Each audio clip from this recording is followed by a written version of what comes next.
Барлықтарыңызға сәлем. Бүгін мен сіздерге «Меняющая жизнь» атты киноны мазмұндап беретін боламын. Әйел адам өлі күйде жатқан өліктің қасынан ұйқысынан оянады. Айнаның алдына келіп өз денесіндегі жарақаттарды көреді.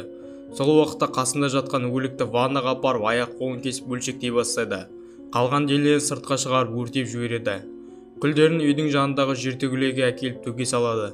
Ол жерде бір емес бірнеше адамның күйіктен кейінгі қалған күлдері жатқан болатын. Бірақ оған қарамастан ол әйел бұл өмірде махаббаттың бар екеніне сенетін. Түскі астан ол кафеге келіп өз куәлігінен есімін қарап отырғанда әйелдің есімі Эмили Робертс болатын. Терең ойға батып кеткен Эмили өміріндегі ең алғашқы шынайы махаббатын есіне түсіріп, мені көрген адамдар ұмыта алмайды деп терең ойға батып үйіне келеді. Үйіне келген бойда шөп шегіп музыка тыңдап демалып жатады. Сол уақытта үйіне Джеймс атты жігіті келіп оның аяқ асты жоғалып кеткенін ұрса бастайды. Эмили болса жігітінің сөзін көтіне де қыстырмай жауап қайтармай жата береді. Джеймс полицияға телефон соғады. Эмили болса трубканы қойып тастауын сұрайды. Жігіті оны тыңдамай ерегесіп тұрып алады. Сол уақытта Эмили жігіттің артынан келіп мойнына пышақ тығып сол жерде өлтіріп тастайды. Айнаның алдына барып өзінің шіріп жатқан денелерін көреді де жасы үлкейген сайын дененің шіруі неғұрлым тездете бастағанын байқайды. Эмили тапсырыспен үйіне арнайы пицца алдырады. Көп ұзамай есіктің қоңырауы шырылдайды. Үйіне детектив Фред Рэнсон келген болатын. Фред Эмилидің үйіне қайта оралғанымен құттықтап Джеймсті сұрайды. Ол болса Джеймстің үйде жоқ екенін айтып жауап береді. Детективті үйіне кіргізіп екеуі әңгімелесе бастайды. Әңгіме барысында Эмили Рэнсонның сұрақтарынан қашқақтай бастайды. Неге ұзақ уақыт жоқ болып кеткенін сол күйі айтпай жауап бермей қояды. Эмили Рэнсонның қолын ұстап оны тұншықтыра бастайды. Сол уақытты пайдаланып Рэнсонның денесіне еніп кетеді. Рэнсонның өлі күйде шіріп қалған денесі сол орында қалып кетеді. Жаратылыс болса өзінің жаңа өмірі мен жаңа түр-келбетіне икемделіп үйрене бастайды. Белгісіз жаратылыс иесі шын Рэнсонның шіріп жатқан денесін бөлшектеп тастайды да үйге толықтай бензинді шашып шығып кетеді. Сол уақыт алдынан жеткізуші шығады. Рэнсон тамақтарды алып кетіп қалады. Жеткізуші болса үйдің жанып жатқанын айтып айқайлай бастайды. Бірақ Рэнсон оған мән бермей машинасына отырып кетіп қалады. Машинада ойланып келе жатып денеден қалай болса да ыдырамас үшін наркота іздей бастайды. Және де ол жолай келе жатып баригаларды ұстап алып олардың қолындағы наркотасын тартып алады. Наркотаны қабылдау барысында оның бұрынғы жақсы көрген қызы есіне түсіп кетеді. Кешкісін ол барға келіп Джулия атты әдеміше келген қызбен танысып әңгімелесе кетеді. Екеуі күліп ойнап бірге қызықты уақыт өткізеді. Бардан шыққан бойда бір-біріне жабысып сорыса кетеді. Сүйісіп тұрғанда кенет Рэнсонның бүйірі ауыра бастайды. Қыз болса қорыққаннан көтін қызып қасынан қаша жөнеледі. Бұл ауру алдыңғы денеден қалып кеткен ауру болатын. Жылап сықтап машинасына әрең жеткен бойда денесіне қайта шіри бастағанын көреді. Көлік тұрағында екі адам машинада отырғанын байқайды. Олардың қасына келіп машинада отқан әйеліне түсуін бұйырады да жүргізушінің қасына өзі отырып алады. Ауру әлгі мақұлықтың жанына қатты бата бастайды. Амалсыздан ол жүргізушіні тұншықтырып, мақұлық ол адамның дене кейпіне еніп кетеді. Жүргізушінің есімі Сэмми болатын. Мақұлық Сэммидің денесін бөлшектеп жатқанда оның телефонына әйелі қоңырау шалады. Мақұлық Сэммидің кейпіне еніп Сэммидің үйіне келеді. Үйінің іші тып-тыныш, отбасы да жақсы адамдар болатын. Әлгі мақұлық осындай өмірді қалап жүрген болатын. Үйге кірген бойда әйелі орнынан тұрып кетіп қалады. Бөлмелерді аралап жүріп Сэммидің қызы бар екенін көреді. Бөлмесіне келіп тәтті ұйқыға кетеді. Таң атқан бойда қызы жүгіріп келіп әкесін оята бастайды. Әкесі болса кет әнең деп ұрсып жібереді. Қызы болса сол уақытта қорқып қаша жөнеледі. Әлгі мақұлық ұйқысынан тұра сала жұмысына ашығып шығып кетеді. Өйткені кеше ауырған жері қайта мазалай бастайды. Жұмысқа келген бойда кешкісін бірге өткізген қызды кездестіреді. Оның аты Рейч болатын. Сен тіс дәрігері болып сол жерде жұмыс істейтін. Емделушілердің тісін емдеп болып, әлгі кафеге тамақ ішуге қайта келеді. Тамақтанып отырып ол Джулияны көріп қалады да бірден кафеден атып шығып таксистке ана машинаның артына жүріп отыруын өтінеді. Бірақ таксист барудан бас тартады. Сол күні кешкісін кинотеатрға келіп залды басына көтеріп күліп отырған болатын. Сол уақытта кино көріп отырған басқа да көрермендер оған қолдарында бар затты лақтырып ұрса бастайды. Үйіне келіп отбасымен отырып кешкі астарын ішіп отырғанда Сэм өзін жайсыз сезініп барға кетіп қалады. Барда виски ішіп отырып ол шынайы отбасын есіне түсіріп қайғырып отырған болатын. Сол уақытта қасына Джулия келіп кешкісін Рэйчелмен көргенін айтады. Сэмми болса бұның қателік болғанын айтып, кейде проблемалар мен отбасыдан шаршап кеткенде осылай көңіл көтеретіндігін айтады. Джулия Сэмнің жағдайын түсінетіндігін айтып, өзі де сол проблемаларды бастан кесіп жатқанын айтады.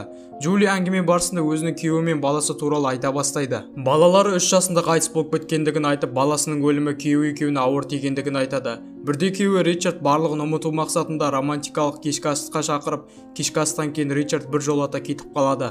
Осының барлығы Джулияға ауыр тиеді. Сэм осы уақытта жақсы адамдардың басынан жамандықтың көп түсетінін айтып, жақсы адам болудың да мағынасы жоқтығын айтып, орнынан тұрып туалетке кетіп қалады. Туалеттің айнасынан өзінің шіри бастаған денесін көріп, бірден бардан кетіп қалып, қонақ үйге келіп қонады.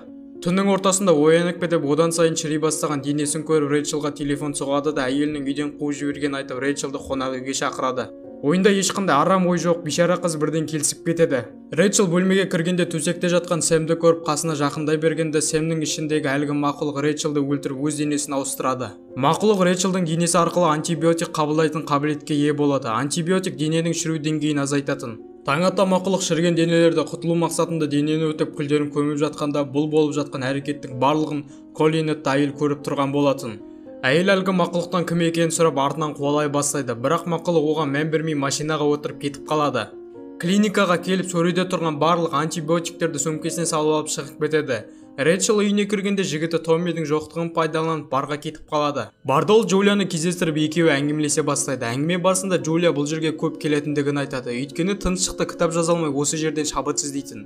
70-ші жылдардан бері бұл бардың осы қалыпта ештеңесі өзгермей тұрғанының арқасында өзіндік бір атмосфера беретіндігін айтады. Рэйчел болса сен қартайып бара жатсың деп әзілдеп жібереді. Сол уақытта қастарына пиво ұстаған жігіт келіп Рэйчелға бірге ішімдік ішуге ұсыныс жасайды. Бұны көрген Джулия оларды бөлек қалдырып кетіп қалады. Рэйчелға жігіттің айтып отырған әңгімесі қызықсыз болатын. Әңгіме барысында ол Джулиядан көз алмай қарап отырады. Жаңалықтардан бір топ адамдардың өлі денесі табылғанын айтады. Әлгі мақұлықтың қазіргі түр-келбетін іздеуге жаңалықтарға шығарады. Бұны көрген Рэйчел қасында отырған жігітіне өзімен бірге жүруге өтініш жасап, екеуі бірге Рэйчелдің үйіне келеді. Үйге келген бойда екеуі наркота қабылдап алады. Жігіт сол мезетте Рэйчелға жабыса бастайды. Рэйчел болса жігітті итеріп жіберіп, екеуі төбелесе кетеді. Жігіт үйден қашып шығып, қансырап кетіп бара жатқан кезде әлгі мақұлық артынан жетіп келіп жігітті пышақтап өлтіреді. Қыз үйге барып тездетіп киімдерін ауыстырып шыға бергенде есік алдынан уже полицейлер келіп тергеу алып жатқан болатын. Рэйчел ол жақтан тездетіп қашып кетіп ашық тұрған гараждың ішіне келіп тығылып қалады. Таң ата ұйқысынан тұрғанда жігіті Томмиді кездестіреді. Томми қыздың іздеуде жүргенін айтады. Сол уақытта Рэйчел мәселенің ушығып кетпесі үшін Томмиді ұрып жіберіп өзі қаша жөнеледі. Жолда тұрған пикаптың багажына келіп тығылып қалады. Томми болса оны таба алмай басқа жақтан іздеп кетеді. Багажда тығылып жатқанда Рэйчелдің бүйірі қайта ауырып, денесі шіри бастайды. Солай Джулия берген мекенжайға келеді. Рэйчел келгенде Джулияның бір шалмен кездесіп тұрғанын көріп, оларды аңди бастайды. Кафеден шыққанда олардың жолы екіге бөлінеді. Рэйчел болса әлгі шалдың артынан аңдып отырып, сонымен бірге еріп отырады. Шал үйіне кіріп келгенде Рэйчел өзін жеткізуші ретінде таныстырып, шалды өлтіріп, шалдың кейпіне еніп алады. Кешкісін ол Джулияға телефон соғып, өз үйіне романтикалық кешкі асқа шақырады. Джулия бұған келісіп кетіп, үйге келіп ішімдік ішіп отырып, танысқан кездерін есіне түсіріп әңгімелесіп отырады. Әңгіменің арты түрі жаман қарым-қатынас қоласып әрі қарай жалғасады. Таң ата Джулиян ұйқысынан тұрғанда Роберт тамақ дайындап жатқанын көреді. Тамақтанып болып екеуі кинотеатрға келіп күндерін жақсы өткізеді. Кешкісін әлгі мақұлық Роберттің шынайы денесінен құтылу мақсатында оны жіліктеп тастап, денелерін жан-жаққа лақтырып тастайды. Келесі күні Роберт пен Джулия өздерінің өміріндегі ең қызықты сәттерін өткізіп жатқан болатын. Бірде Джулиан жаңалықтардан Рэйчелдің өлі күйде табылған денесін көреді. Сол уақытта Роберт бұндай заттарға қатты назар аудармауын сұрайды. Джулиан болса қатты жылап жібереді, өйткені Рэйчелмен кездескен күндерін есіне алып отырған болатын. Роберт болса әрдайым жанында болатынын айтып, оны қорғайтынын айтады. Кешкісін олар кафеге бару үшін жиналып жатқан болатын. Роберт өзінің шіри бастаған денелерін көріп, Джулияға барлық шындықты мойындап айта бастайды. Осыдан 12 жыл бұрын ол өз анасын байқаусызда өлтіріп қойғанын айтады. Ол оқиға 1954 жылы болған. Ол өзінің әлдебір күштің арқасында өзінің өлген анасының денесіне кіргенін айтады. Және де анасына деген махаббаты өте жақсы болғанын айтып, сондай махаббатты енді сенен кездестірдім дейді. Ол өзінің неге адамдарды өлтіріп жүргенін айтады, өйткені басқа адамдардың денесін қолдану арқылы өлмей ұзақ өмір сүре алатындығын мойындап айтып береді. Өлтірген адамдардың денесін ғана алып қоймай, оның бастан кешкен оқиғаларын толықтай сезіне алатын күшке ие екендігін де айтады. Бұл әңгімелерден кейін Джулиан үйіне кетпекші болады, бірақ Роберт оны толықтай тыңдауын өтінеді. Джулиан толықтай тыңдаудың мәнісі жоқтығын айтады. Сол уақытта Роберт қыздың шын есімі Друйо екенін айтады, және де Джулиан мен ол Ричардтың денесі арқылы танысқанын да айтады. Әлгі мақұлық Джулианды қатты жақсы көретіндігін айтып тастап кетпеуін өтінеді. Бірақ Джулиан бұл әңгімелерден кейін кетпекші болып жатқанда Роберт оған күш қолдана бастайды. Джулиан өз-өзін қорғау мақсатында оған электрошокер басып алады. Роберт Джулианның қолынан қысып тұншықтырып, өлтіріп қыздың денесіне ауысып кетеді. Әлгі мақұлық Джулианның денесіне өтіп кеткеніне қайғырып жылай бастады, өйткені анасынан кейінгі жақсы көрген адамы болатын. Жыларман күйде ол қайта әлгі барға келіп виски ішіп отырып, бармен қызға рахмет айтады, өйткені оны қолдап әрдайым түсіністікпен қарағаны үшін. Денесіндегі болып жатқан қорқыныштан мақұлықты шығару үшін өз-өзін қинап, денесі шіріген күйде орнынан тұрмай диванда жата береді. Дірілдеп жылап жатып, денесінен ақыры қалай болсын әлгі мақұлықты шығарып алады. Бұл болған ауыр процесстерден кейін ол өлмей қарт шалдың кейпінде тірі қалады. Шал күні-түні жазықсыз өлтірген адамдар үшін қайғырып, өз-өзін кінәлап іштей жей бастайды. осылайша кино да аяқталады. Видеоны лайк басып қазақ тілді арнаны бірге дамытайық.